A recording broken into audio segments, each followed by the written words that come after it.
Teotihuacan au Mexique, cité suspendue au milieu des volcans à 2300 mètres d'altitude. Cette cité aurait un peu plus de 2000 ans selon le consensus archéologique et historique.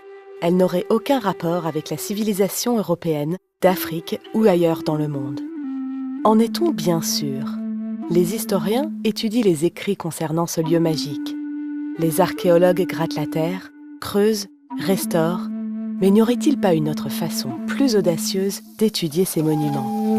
Dans la mesure où on n'a pas d'écrit historique qui parle de Teotihuacan à l'époque de sa construction, dans la mesure où les fouilles archéologiques ne donnent pas forcément les réponses qu'on souhaite, on peut se poser la question, est-ce qu'on ne pourrait pas étudier le site de Teotihuacan avec sa géométrie? Puisque la géométrie et les mathématiques, c'est un langage universel qui peut traverser le temps, contrairement au langage parlé et à l'écriture.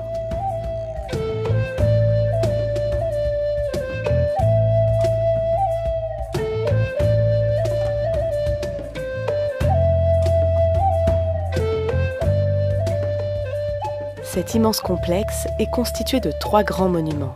La pyramide du Soleil, la pyramide de la Lune et le temple de Quetzalcoatl.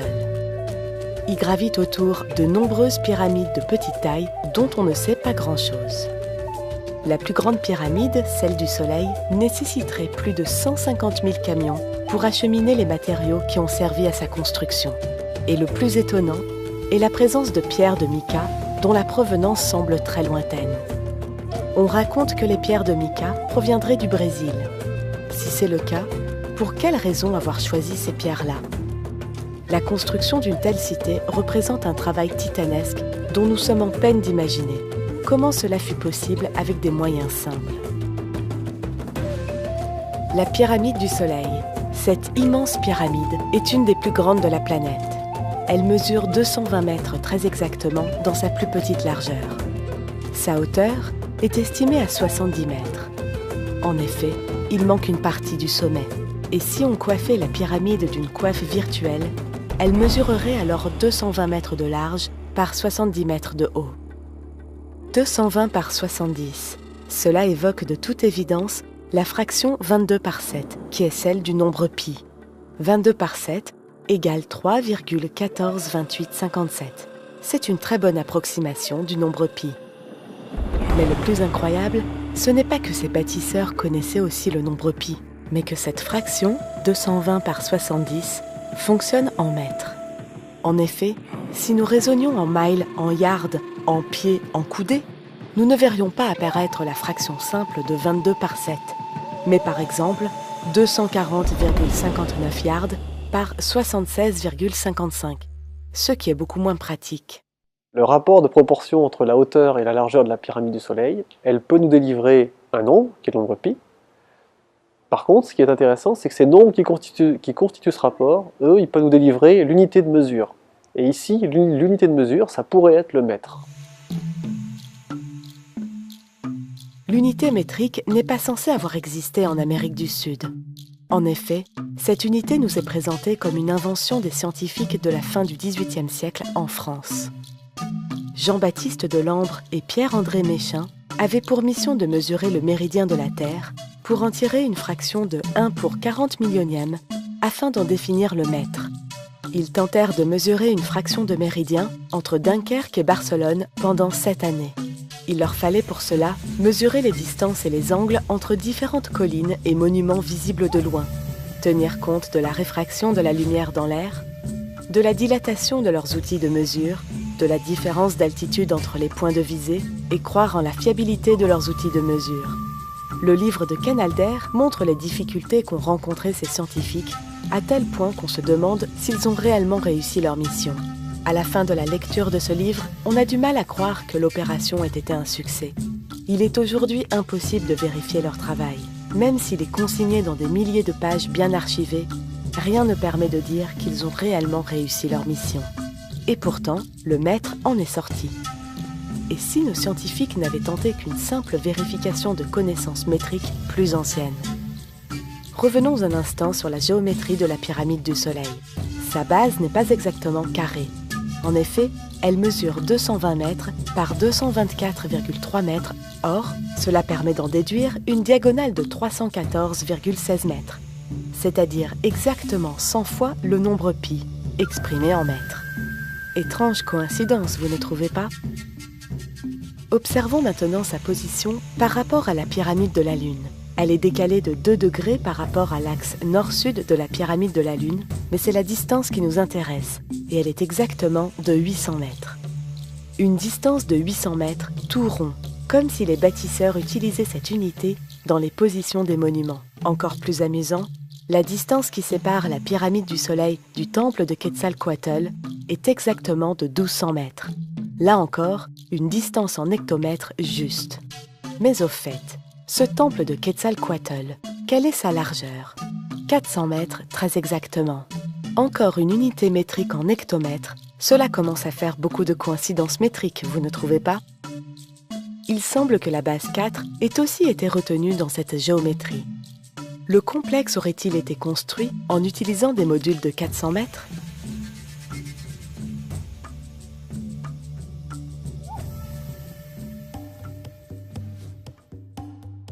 Intéressons-nous maintenant à l'orientation de la ville de Teotihuacan.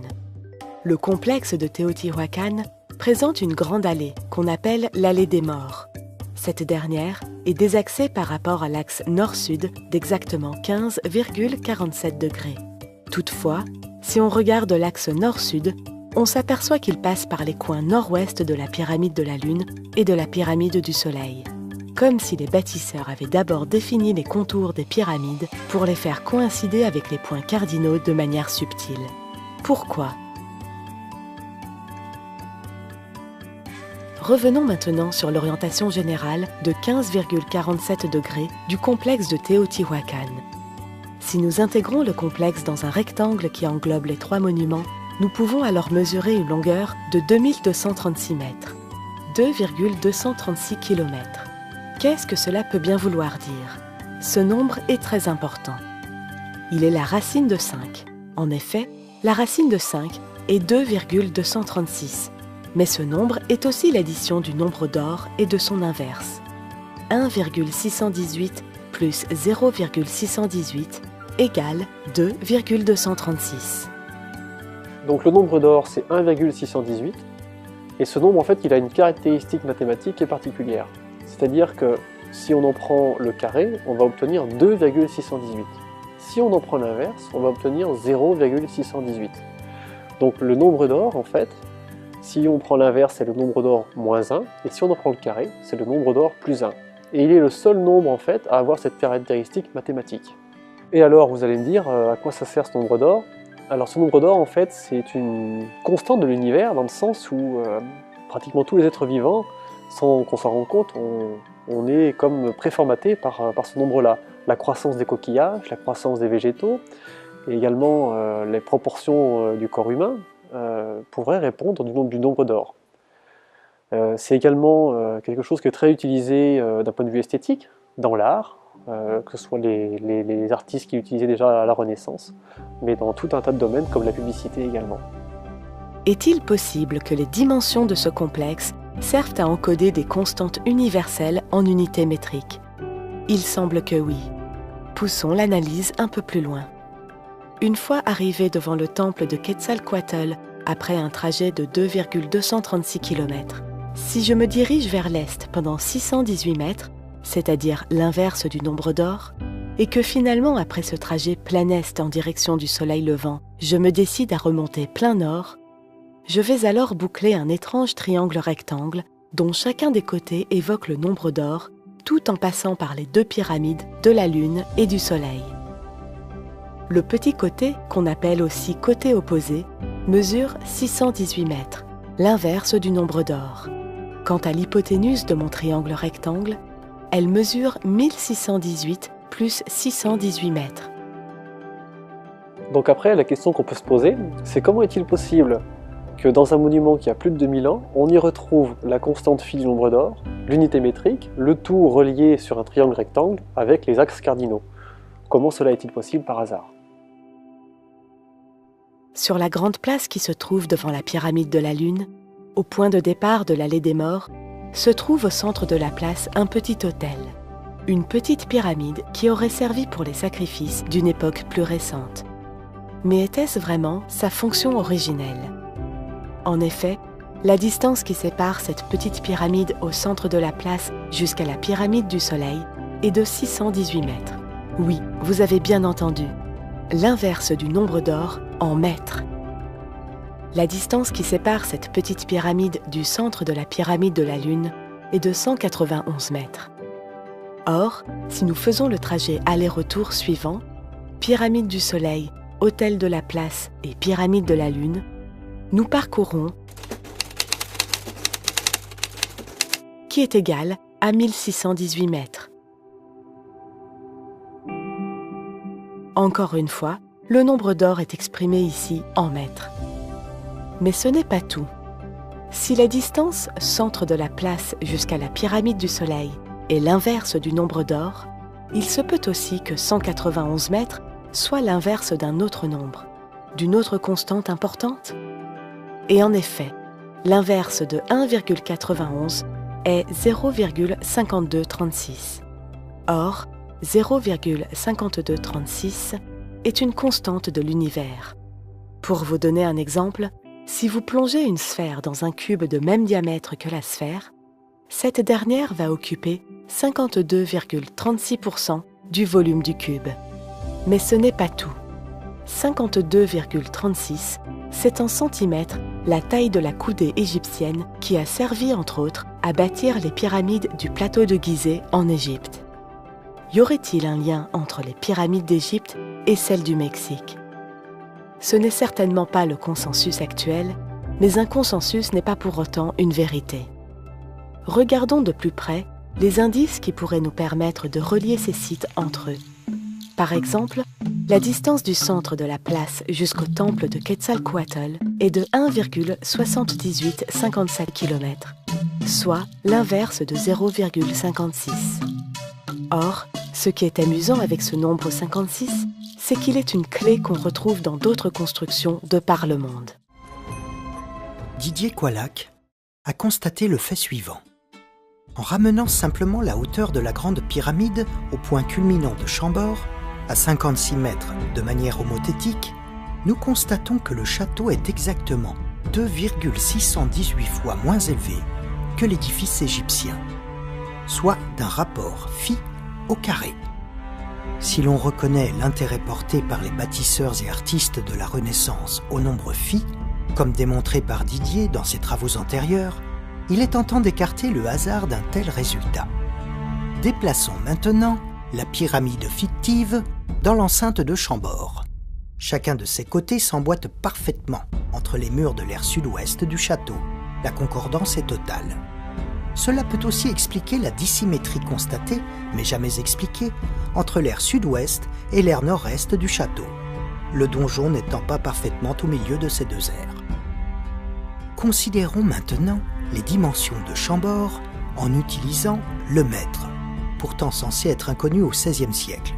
La base du donjon de Chambord est de 44 mètres, tandis que la base de la pyramide précédente, réduite de π au carré, donne une longueur de 88 mètres, soit exactement 2 fois la base du donjon. Qu'ont-ils de si étonnant ces nombres 56 et 44? Par exemple, il est amusant de voir qu'associé au périmètre de la Terre, il nous délivre le nombre π. 40 000 divisé par 56 multiplié par 44 égale 31 428, soit 10 000 fois le nombre π. Cela peut nous sembler tiré par les cheveux, mais il n'empêche que l'unité métrique est tirée d'une valeur universelle qui est la taille de la Terre. Et nous avons opté pour 40 000 unités pour diviser la taille de la Terre. Pourquoi avons-nous choisi 40 000 et non 10 000 ou 100 000? N'y aurait-il pas une raison qui nous échappe encore? 56 et 44 sont deux nombres qui semblent être des clés. Peut-on aussi retrouver la clé 44 à Gizeh en Égypte et au Mexique sur le site de Teotihuacan? La réponse est oui. Par exemple, l'angle de 15,47 degrés que forme l'allée principale du complexe par rapport à l'axe nord-sud semble reposer sur un principe géométrique qu'on retrouve sur le plateau de Gizeh en Égypte. En effet, pour obtenir un angle de 15,47 degrés, il nous faut dessiner 4 carrés côte à côte et en tracer la diagonale. Cet angle mesure alors 14,04 degrés.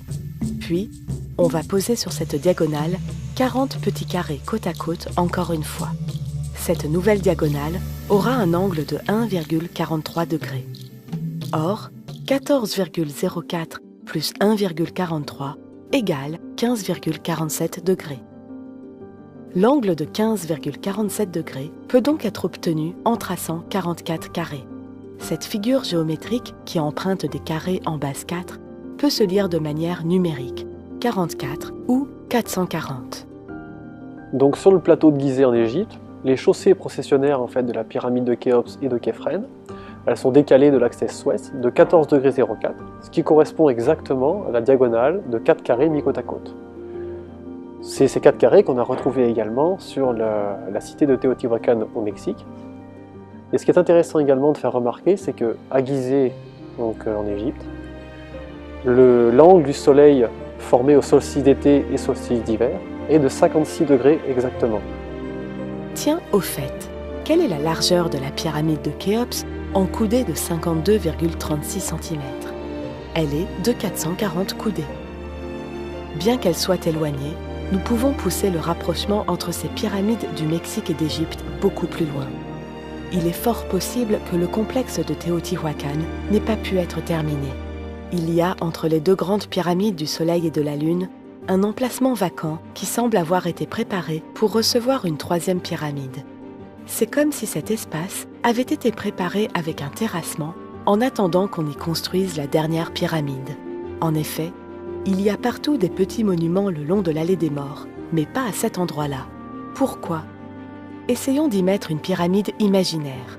Superposons les 3 pyramides de Gizeh en Égypte avec celle de Teotihuacan. Le résultat est surprenant, vous ne trouvez pas ? Y a-t-il un autre lien entre Teotihuacan et d'autres pyramides dans le monde? Si on utilise une carte à plat de type Mercator, comme nos cartes actuelles, nous constatons avec étonnement que les 3 plus grands sites du monde qui sont bâtis avec des pyramides monumentales sont parfaitement alignés. Teotihuacan, Gizeh et les pyramides de Chine, inconnues du grand public, sont alignés. Cette hypothèse a été émise par les auteurs du documentaire La révélation des pyramides. Leur travail mérite vraiment d'être approfondi, plutôt que de la jeter en pâture sans même le considérer. Dans le documentaire La révélation des pyramides, Patrice Pouillard et Jacques Grimaud émettent une hypothèse audacieuse selon laquelle les bâtisseurs de la Grande Pyramide d'Égypte connaissaient aussi la vitesse de la lumière et l'exprimaient en mètres par seconde. Ils montrent pour cela la différence de circonférence entre le cercle qui entoure la pyramide et le cercle qui est inscrit dans la base de cette dernière. La différence de périmètre de ces deux cercles est de 299,796 130 mètres, ce qui est très proche de la valeur officielle déterminée à la fin des années 70.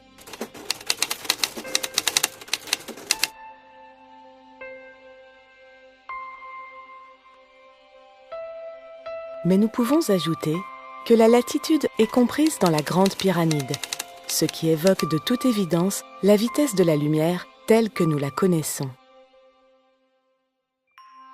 Un tel concours de circonstances est pour le moins troublant. Et que dire alors de la cité de Teotihuacan? Évoque-t-elle d'une façon discrète la vitesse de la lumière? Il semble que cela soit possible. En effet, l'écart de longitude entre les pyramides de Teotihuacan et celle de Gizeh évoque encore une fois la vitesse de la lumière en mètres par seconde.